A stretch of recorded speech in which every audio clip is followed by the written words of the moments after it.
আজ 23 এপ্রিল। চলুন আজকের সমাচারের ব্যাপারে জানা যাক। জম্মু কাশ্মীরে সবচেয়ে বড় হামলা, 26 থেকে 27 জন নিহত। পর্যটকদের নাম জিজ্ঞাসা করে গুলি চালিয়েছে সন্ত্রাসীরা। ইসরায়েল ও ইতালির 2টো পর্যটক নিহত। স্টেট ব্যাংক অফ ইন্ডিয়া আজ এক নতুন আর্থিক স্কিম চালু করেছে, যার মাধ্যমে ছোট এবং মাঝারি ব্যবসায়ীদের জন্য সুবিধা মিলবে। এটি দেশের অর্থনীতির উন্নতিতে গুরুত্বপূর্ণ ভূমিকা রাখবে। শিক্ষামন্ত্রক আজ এক নতুন নীতিমালা প্রকাশ করেছে, যার মাধ্যমে ডিজিটাল শিক্ষার সুযোগ বাড়ানো হবে এবং স্কুল ও কলেজে অনলাইন শিক্ষার ব্যবস্থা আরও উন্নত হবে।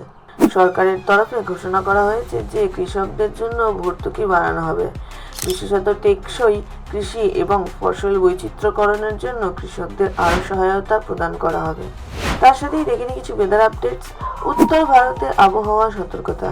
আজ আবহাওয়া বিভাগ জানিয়েছে যে উত্তর ভারত জুড়ে ভারী বৃষ্টিপাত হতে পারে। স্থানীয় বাসিন্দাদের এই সতর্কতা মেনে চলার জন্য নির্দেশ দেওয়া হয়েছে।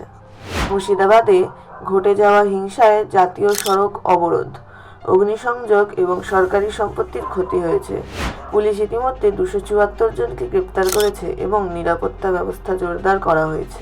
মুখ্যমন্ত্রী মমতা বন্দ্যোপাধ্যায় আন্দোলনরত শিক্ষকদের কাছে আবেদন করেছেন যাতে তারা কাজে ফিরে আসেন। তিনি আশ্বস্ত করেছেন যে তাদের বেতন নিরাপদ থাকবে।